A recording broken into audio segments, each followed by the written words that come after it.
Russian authorities say that a drone has hit a high-rise building in Moscow. Officials said that it is the second time that the same office tower has been hit since Sunday. Russia's defense ministry accused Ukraine of being behind the attack. 2 other drones were reportedly shot down in Moscow's western suburbs. Meanwhile, Ukraine's president says that 5 Russian drones struck the city of Kharkiv. Local officials say that they destroyed an empty student dorm and a sports facility where a security guard was injured. Ukraine says that it's now pouring troops into its counteroffensive against occupying Russian forces. It comes after months of training by Western countries, which have also sent modern weapon systems. The boost in troop numbers could be pivotal to Ukraine's advance, which so far has made only modest gains. This is what's left of a liberated village, Staromayorska, reduced to rubble after a fierce 10-day battle by Ukrainian forces to dislodge Russian occupiers. A rare piece of good news, so rare that President Volodymyr Zelensky mentioned it alongside much bigger battles from last year. The Kinborn Spit, Kherson, now the liberation of Staromayorska. Ukraine claims to have liberated over 200 square kilometers of territory. But the front line has only moved a few kilometers in the nearly 2 months that Ukrainian troops have started pushing south and east, trying to break through mines, concrete barriers, and trenches that have slowed their advance and cost many Ukrainian lives as well as Western equipment. The Ukrainians have hundreds of tanks and troop carriers from Germany, the UK, France, and the US. Bradley fighting vehicles, Challengers, Leopards. They're indispensable in breaking through front lines. But many have reportedly been destroyed. And the Russians have adopted new tactics, using drones to help pinpoint artillery strikes and remotely dropping mines into areas the Ukrainians had already cleared. Meanwhile, Ukraine is sticking to one part of their strategy that hasn't changed. They're trying to get their NATO-sourced artillery and rocket launchers into range of Russian ammunition depots, blowing up the equipment in the rear so Russians can't use it at the front. Drone attacks have also become more frequent on Russian territory in border areas, in assaults that have little military value but force Russia to divert resources, and on the Russian-occupied Crimean Peninsula, an important staging ground. Every village that is liberated provides a boost to the beleaguered Ukrainian side. But the cost is steep.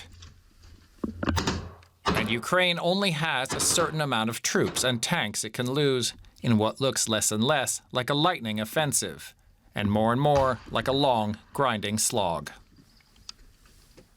And I asked DW's Matthias Bollinger for the latest on the Ukrainian counteroffensive. Here's more.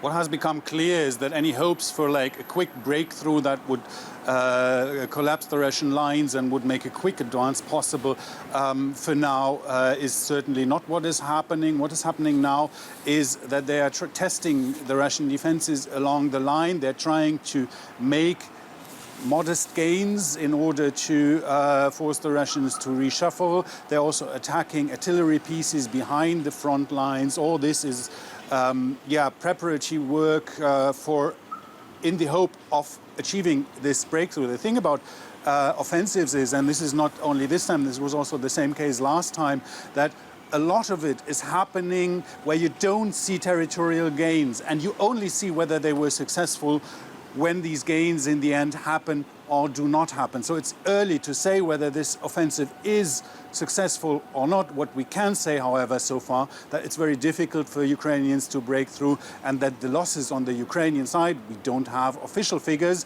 but these losses are high, and the Ukrainian troops are not only using equipment but also a lot of soldiers, and they're in constant need to resupply them. So they're stepping up conscription and drafting of conscripts throughout the country, and they need to retrain them constantly. And last week we have been at one of the sites where these conscripts are trained, very close to the front lines. These are the people who are meant to attack the Russian positions around Bakhmut. Let's have a look at what we saw there. These Ukrainian recruits are learning as fast as they can. They've had less than 2 months of basic training. Now they're using all the time they have to learn how to storm enemy trenches. Soon they're likely to be doing it for real, even though many have only been in the army for a few weeks. Not long ago, Nightingale, that's his call sign, was living in his village. Of course, I don't think we're well trained. There's a reason why soldiers in the army don't just serve 2 months. Of course, we need more training. But we are in a situation where a lot has broken down. We need to be fast to replenish. There's no time. It's just go, go, go.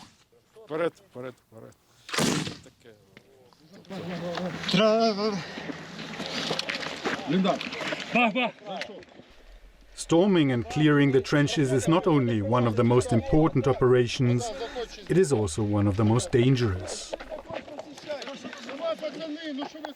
The word among the soldiers is that the biggest challenge is to survive the first time, and that barely anybody survives more than 3 unharmed.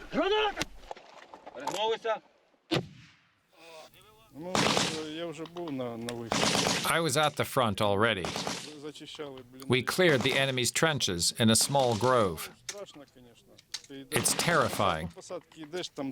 You try to hide among the trees while you're just being shelled constantly from mortars. There is no official figure, but you can tell casualties are high by the demand for new soldiers. The unit these men will join is fighting just over 20 kilometers away near Bakhmut. Soldiers are constantly rotating in and out of their positions there. Some of these instructors are pulled from the front line to work here for a while. Others train full-time after being injured. Of course, there are differences between mobilized recruits and soldiers who serve 5, 6, or even only 3 years. It was easier with them. We did not have to spend so much time on the basics. But I still don't think the level of preparedness has dropped. We have more experienced commanders now who can prepare the recruits. Even when they stop running, the tension remains. They all know the call to the front can come any time. So, Matthias, I mean, given what we've just seen there, how is morale holding up among the Ukrainian troops? Well, it's difficult to say. Of course, mobilized troops are less motivated than volunteers, and the fact that you do not see people volunteering as much as in the beginning of the war tells you also about the fear that many people have in joining the army. Of course, it's known that this is a very dangerous, that these battles are very dangerous at this stage of the war, and that many people have been wounded or killed, and there is, of course, more caution about joining the army. However, support for the army has not decreased. The Ukrainian society stands very much behind what the army does, and there's still lots of donations flowing into the positions from organizations, private people donating for the army. So the need for the fight has certainly, or the acknowledgement of the need for fight has certainly not decreased in Ukrainian society, but people are more cautious now, and that is, of course, posing the army in front of some problems now. Matthias Bollinger in Kyiv, thank you. Joining us now from Kyiv is Mikolabiliskov, a research fellow at the National Institute for Strategic Studies, which is part of the Office of the Ukrainian President. Welcome to the program, and thank you so much for joining us. It appears that Ukraine's counteroffensive is making very slow progress, while the loss in personnel and weapons is considerable. Is there cause for Ukraine and its Western supporters to worry? First of all, it's all relative. I mean, you said about the losses. If you look even at open data on the data that the SINT pages are using, and you can count that Russia losing more in terms of artillery, in terms of armor and other kind of things. And that's why Russians are losing more, and Ukrainian forces are quite consistent. So we adjusted our tactics, and now we try to undermine the system created by Russians to successfully defend. So we try to inflict as much as damage on artillery, electronic warfare, and air defense to create opening for major mechanized formation to commit them without major risk. What role do you see the weapons and the training by the West playing in the offensive? I mean, there had been some hope that this would lead to faster progress on the battlefield. Well, proportionate to what we were provided, we are quite good. And again, we would welcome Germany to provide Taurus air-launched cruise missiles the same way as UK and France did for us to target rare warhouses, command and control nodes. So there is still room for improvement if you are really interested in this kind of things. There's been some criticism that restrictions on the use of Western weapons, for example, I mean, you mentioned Germany there, the Leopard tanks from Germany, it comes into that category, and that might have hamstrung Ukraine. Do you agree?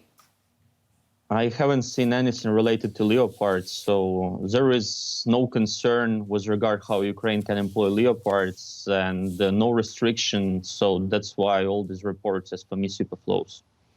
President Zelensky has said that the war will increasingly affect Russian territory. How are drone attacks on Moscow or the Crimean Peninsula related to the general counteroffensive?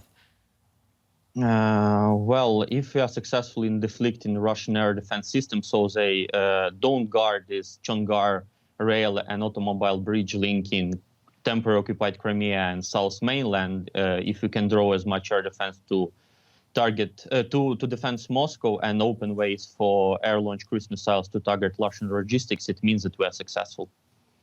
Mikolabiliskov from Ukraine's National Institute for Strategic Studies, thank you so much for joining us to share that view.